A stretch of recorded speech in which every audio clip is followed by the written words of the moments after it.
지금 사도 바울은 계속해서 우상에게 바쳐진 제물, 즉 고기를 먹는 문제에 대해서 계속해서 얘기를 하고 있는 중입니다.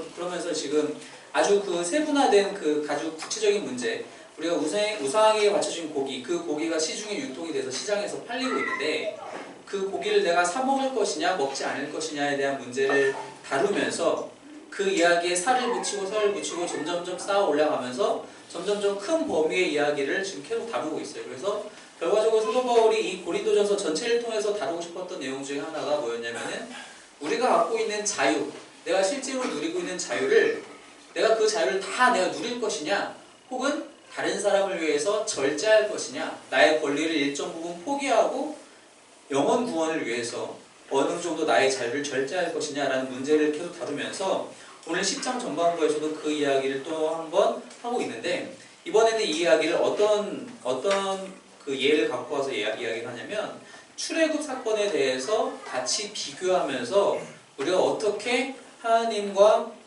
관계를 맺어야 하는지, 그리고 우리가 살아가면서 우리의 신앙의 여정에 있어서 다가오는 아주 중요한 문제들을 이 본문에서 지금 다루고 있습니다.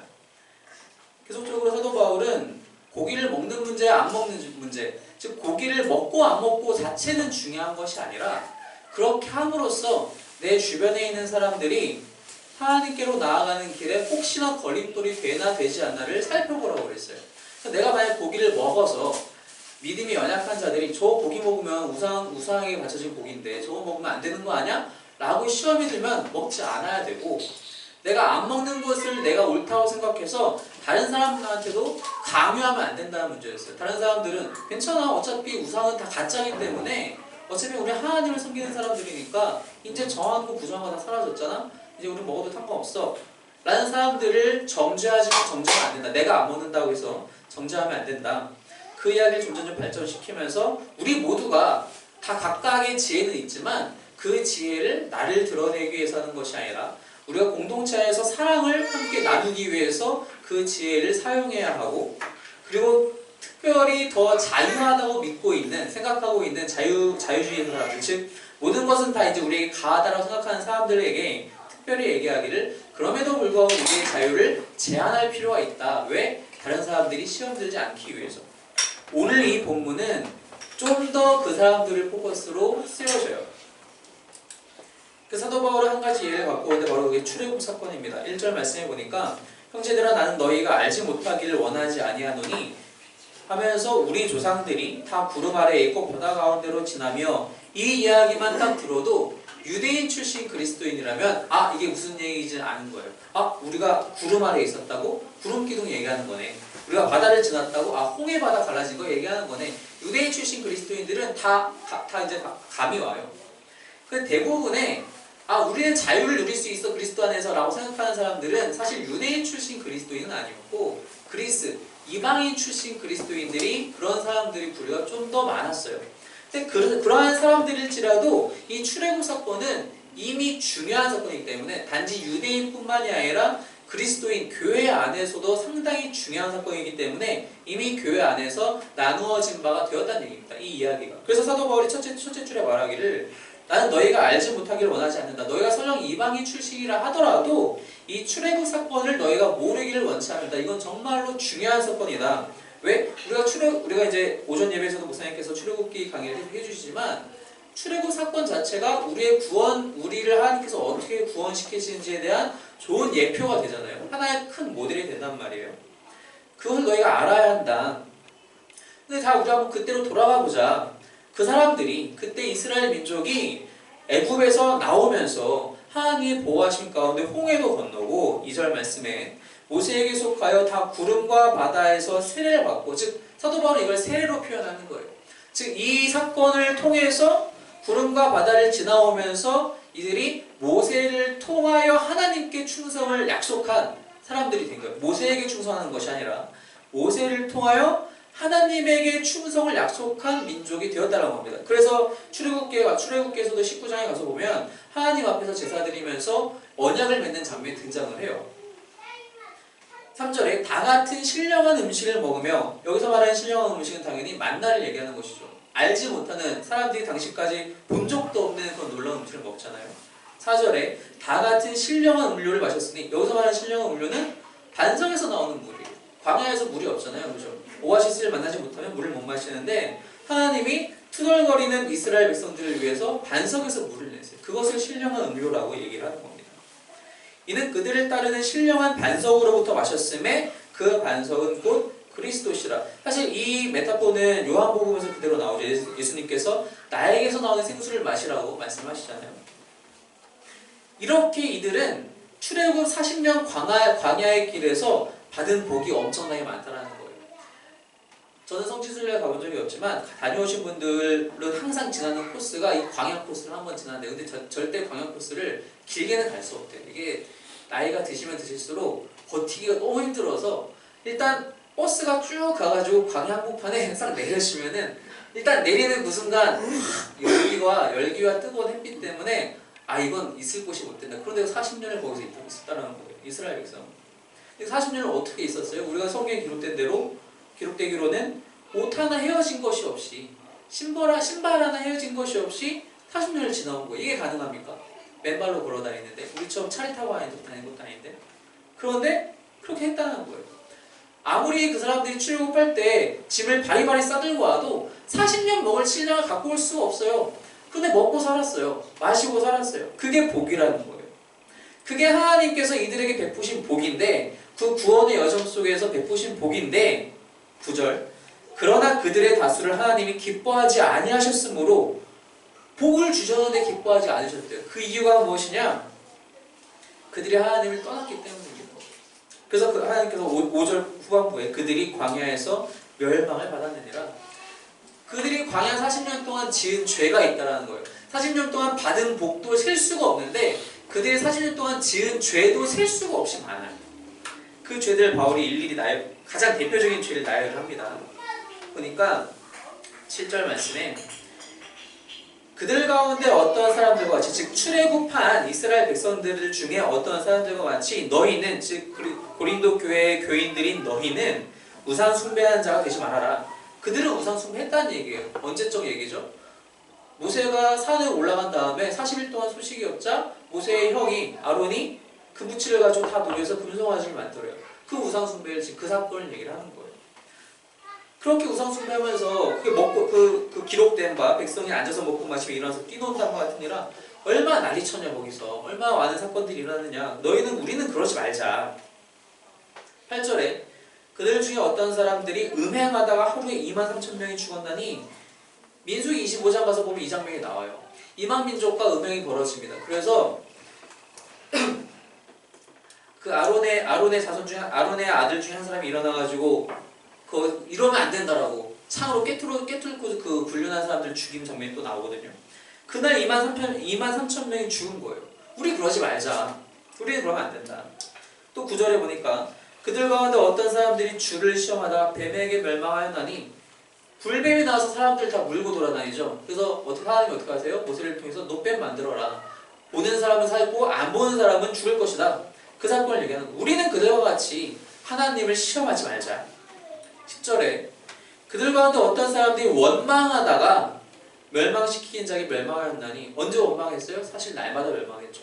하나님을 날마다 원망해. 우리가 이집트에, 애굽에 있었으면 아무리 몸은 힘들어도 그 사람들이 고기는 줬는데 우리 고기도 못 먹는다. 메추라기도 주셨잖아요. 하나님도. 그래서 우리가 물도 못 마신다. 물도 주셨어요. 너무 힘들다. 너무 멀다. 왜 맨날 싸워야 되느냐. 우리는 언제 가나안 도시 들어가느냐. 가나안 정탐 갔다 오니까 기골이 장대한 사람들 잔뜩인데 우리가 어떻게 들어가냐. 계속 원망하는 거예요. 그래서 결국 어떻게 돼요? 멸망시키는 자에게 멸망하였나니, 우리는 그렇게 원망하지 말자. 그럼 진짜로 그들은 멸망당했나요? 네, 멸망당했어요.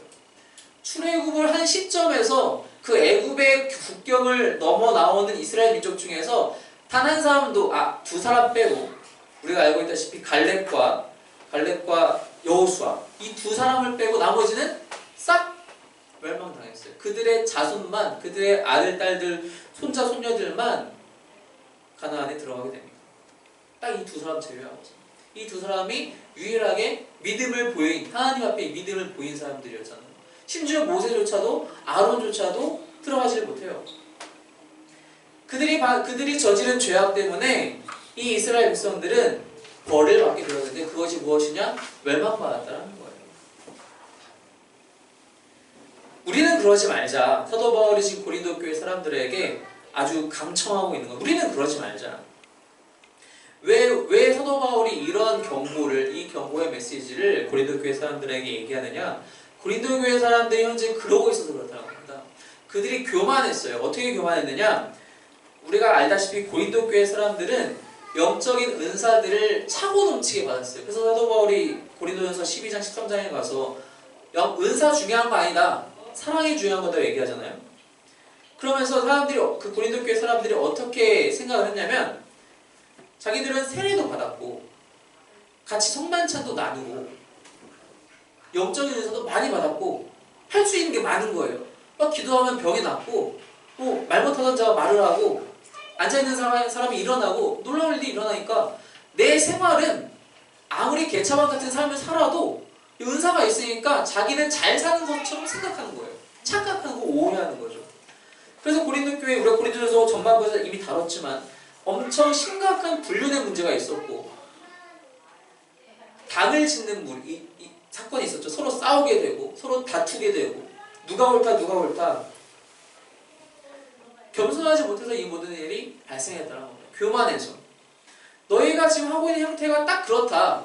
너희가 너희 스스로 생각할 때는 하나님 잘 믿는 것 같고 신앙생활 잘하는 것 같고 하지만 너희는 지금 현재 그러고 있지 않다. 너희가 이스라엘 출애굽한 광야 생활하는 이스라엘 백성과 다를 게 뭐냐? 원망하고 음행하고 우상 숭배하고 그런 것들과 다를 게 없다. 하나님을 시험하는 것과 다를 게 없다. 그런데 그래서는 안 된다. 그래서 11절에 그들에게 일어난 이런 일은 본보기가 되고 또한 말세를 만난 우리를 깨우치기 위하여 기록되었느니라. 그 출애굽 사건이 기록된 이유가 우리에게 하나님께서 우리를 어떻게 구원시키시는지를 알려주시기 위해서, 또한 그 구원의 시대를 살아가는 사람들은, 하나님을 믿고 예수 그리스도를 따르는 사람들은 어떻게 살아야 하는지 혹은 어떻게 살면 안 되는지에 대해서 우리에게 알려주시기 때문에 우리가 그걸 잘 봐야 한다. 이 이야기는 사실 우리에게도 다 있죠. 우리도 역시 말세를 살아가고 있는 그리스도인들이잖아요. 그래서 이제 이 이야기들을 정리하면서 한번 중간에 정리하면서 12, 13절을 얘기를 합니다. 그런즉 선줄로 생각하는 자는 넘어질까 조심하라. 선줄로 생각하는 자, 즉 나는 믿음 안에 굳건히 서 있다고 생각하는 사람들, 고린도의 교인들, 너희 스스로가 아주 굳건히 넘어지지 않고 서 있다고 생각하는데 조심해야 한다. 언제 넘어질지 모른다. 너희들의 지금 현재 상황으로 봤을 때 너희가 그렇게 아무나 다 할 수 있다고 생각하고 너희가 어떠한 죄악을 저질러도 다 괜찮다고 생각하는 착각 속에 살아가는데 넘어질까 조심해라. 그러면서 13절에 오늘의 중요한 포인트죠. 사람이 감당할 시험 밖에는 너희가 당한 것이 없나니 오직 하나님은 미쁘사 너희가 감당하지 못할 시험 당함을 허락하지 아니하시고 시험 당할 즈음에 또한 피할 길을 내사 너희로 등이 감당하게 하시느니라. 이 중요한 단어가 시험인데요. 시험. 이게 페이라스모스라는 헬라어 단어를 써요. 이 단어가 무슨 뜻을 갖고 있냐면은 많은 뜻으로 쓰이는데 유혹에도 이 단어가 쓰이고요. 영어에서는 이게 단어가 구별이 돼요. 템테이션, 테스트 이런 식으로 단어가 구별이 되는데 헬라어에서는 사실 구별이 잘 안 돼요. 유혹이라는 단어에서도 쓰이고 시도하다라는 단어에서도 쓰이고 시련받다라는 단어에서도 쓰이고 시험당하다라는 단어 맥락에서도 쓰여요. 근데 이 단어가 조금 더 가까운 뜻은 시험당하는 것에 조금 더 가까워요. 유혹보다는. 시험을 당할 때가 있다라는 겁니다. 사람이 살아가면서 또한 그리스도인이 살아가면서 시험을 당할 때가 있다라는 거예요. 그런데 하나님은 우리에게 어떤 시험만 주시느냐? 감당할 시험만 주신다는 거예요. 우리가 감당하지 못할 우리의 수준을 넘어서는 시험은 애초에 주시지 않는다라는 거예요. 애초에 주시지 않는다는 겁니다. 그래서 그 감당하지 못할 시험은 주지 않으시고 감당할 시험조차도 어떻게 하시느냐? 시험 당할 즈음에 피할 길을 내사 너희로 능히 감당하게 하시느니라. 여기서 우리가 오해하지 말아야 할 게 뭐냐면은 우리가 분명히 시험은 당하는데 그 시험 당할 때 하나님이 피할 길을 주신다고? 그럼 난 시험이 있으면 이렇게 돌아가겠네? 라고 착각하면 안 돼요. 여기서 말하는 피할 길은 이 시험을 뚫고 나가는 피할 길을 얘기하는 거예요. 우리가 이 시험을 만나겠을 때 이 피할 길이 없으면 장애물에 막혀요. 할 수가 없어요. 그런데 하나님께서 주신 피할 길은 돌아가는 길을 주신 것이 아니라 이걸 뚫고 가는 길을 주신다는 거예요. 그래서 여전히 우리는 이 시험을 감당해야 돼요. 이걸 뚫고 가면서 감당을 해야 돼요. 우리에게 어려움이 없는 게 아니에요. 돌아가는 게 아니라는 겁니다. 우리는 이걸 뚫고 가는 겁니다. 그게 당시의 이스라엘 민족에게는 출애굽이었어요. 이게 하나님의 피할 길이었어요. 출애굽 쉬웠나요? 어려워요. 40년 동안 엄청 힘들었어요. 그런데 그게 하나님의 피할 길이었더라. 이게 없었으면 어떻게 됐어요? 이 사람들은 애굽 땅에서 평생 종살이 하는 거예요. 이 피할 길이 없었으면 구원이 없는 거예요. 하나님께서 우리를 구원하시는 방법이 이런 방법이었던 겁니다. 피할 길이란 거는 완벽하게 내가 그 시험과 전혀 상관없는 길로 가서 애초에 그 겪지도 않는 그 피할 길을 얘기하는 것이 아니라 이 길을 돌파할 수 있는, 이 시험을 돌파할 수 있는 피할 길을 우리에게 하나님이 주신다는 겁니다. 그럼 생각해 봐야 될 거는 도대체 시험이 무엇인가? 어떤 시험을 주시길래 우리는 이걸 돌아가는 것이 아니라 뚫고 가는 피할 길을 하나님께서 우리에게 주시는가? 자, 아까 말씀드렸듯이 이 시험이라는 단어가 유혹보다는 시험에 좀 더 가깝다고 했어요. 유혹은 간단해요. 유혹은 내가 죄짓고 싶은 마음이 드는 거예요. 사단의 유혹 때문에 내가 오늘 그래 안 보고 싶은데 내가 오늘 내가 이 돈 가지고 내가 헌금 안 하고 그냥 내가 맛있는 거 사 먹고 싶은데 내가 다른 거 좀 재미난 거 많이 해보고 싶은데 세상에서 교회에서 금지하고 있는 세상에서는 다 널려있는 그런 재미난 일들 많이 해보고 싶은데 이게 유혹이에요. 간단하죠. 이건 되게 구별하기 쉬워요. 성경에서 말하는 거 왜 내가 하고 싶은 것들이 대부분이 사실은 유혹이에요. 시험은 뭐냐면은 여기서 사도 바울이 특별히 얘기하고 있는 시험은 뭐냐면은 내가 말씀대로 살아가요. 그런데 그런 신앙의 여정 속에서 내가 뭔가를 하기 싫은 게 있어요. 지금 이 경우에는 나는 마음껏 고기도 먹고 싶고 다른 사람들이 그것을 통해서 시험을 당하든 말든 나는 상관없이 그냥 나는 소고기가 돼지고기가 먹고 싶고 그래서 다른 정말 정통파 유대인 출신의 그리스도인들은 저 고기 먹으면 안 되는데 라고 생각해도 그냥 나는 내 마음대로 살고 싶은 거예요. 근데 성경에서 사실 그것 자체에 대해서 다른 쪽에서 베드로를 환상 속에서 만날 때도 하나님께 부정한 것은 이제 더 이상 없다고 하셨으니까 먹어도 되는 것 아니냐? 그거는 베드로가 고넬료를 만나기 위해서 하나님이 보여주신 거였단 말이에요. 하지만 이 상황에서 이 고린도 교회에서는 그렇게 행하게 되면은 믿음이 연약한 사람들이 자신의 믿음으로 고기 먹는 것이 아니라 엉뚱한 방식으로 고기를 먹게 돼서 죄를 짓게 되는 경우가 발생하니 자유를 제한해라.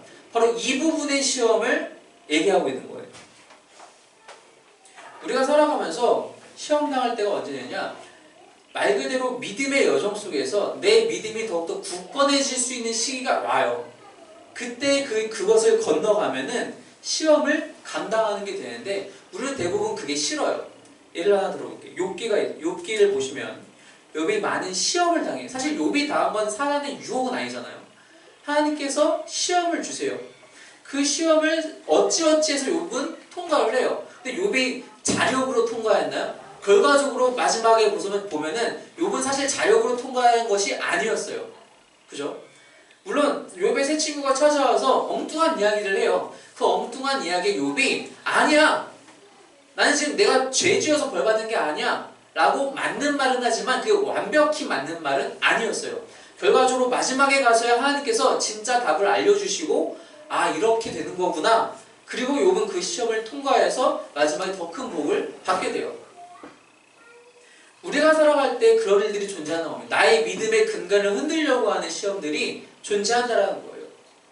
그런 시험이 유혹이 아닌 시험에 찾아올 때 그래서 내가 하나님 앞에 더 나아가는 것, 나의 주변의 사람들이 하나님 앞에 더욱더 나아갈 수 있게 도와주는 것, 그것을 위해서 시험을 주시는데 시험이 나타나는데 그 시험을 우리가 견뎌낼 수 있어야 되고, 그리고 그 견뎌낼 수 있는 그 유일한 이유는 나의 능력 때문이 아니라 하나님이 그 시험을 뚫고 갈 수 있는 피할 길을 우리에게 주시기 때문에 우리가 그 길을 뚫고 갈 수 있다고. 즉 우리는 아는 길을 가는 거예요. 출애굽을 통해서 하나님께서 이스라엘 민족을 쭉 불러내서 보내주신 것처럼 우리 역시 모르는 길을 가는 게 아니라 우리는 이미 열려있는 길을 가고 있다는 겁니다. 예수님께서 우리를 위해서 길을 다 열어놓으셨어요. 예수님이 인간의 몸을 입고 오셔서 사람이 겪을 수 있는 모든 일들을 다 겪어보셨어요. 그래서 우리가 어디까지 견딜 수 있고 어디서부터 견딜 수 없는지를 아세요. 그 길을 통해서 먼저 가셨기 때문에 우리는 이미 열려있는 길을, 그 피할 길을 가고 있는 중이라는 겁니다. 우리의 끝에는 빛이 있다는 거예요. 없지 않다는 겁니다. 당장은 어렵고 당장은 내 주변이 캄캄해 보여도 우리가 가고 있는 길, 그 목적지에는 분명한 빛이 있다는 것입니다. 왜? 예수님이 먼저 그 길을 가셨기 때문에. 우리는 묵묵히 따라가기만 하면 된다는 겁니다. 그 피할 길을 감사한 마음으로, 겸손한 마음으로 따라가기만 하면 된다는 겁니다. 어떠한 시험이 찾아와도 이미 예수님께서 열어놓으신 길이시지, 나는 감사함으로, 겸손함으로 주님의 능력을 믿고 따라가기만 하면 된다라는 그 간단한 사실을, 하지만 또한 우리에게는 어려운 사실을 날마다 믿음으로 고백하면서 늘 피할 길 가운데 당당히 시험을 뚫고 나아가시는 저와 여러분이 되시기를 주님의 이름으로 축원합니다.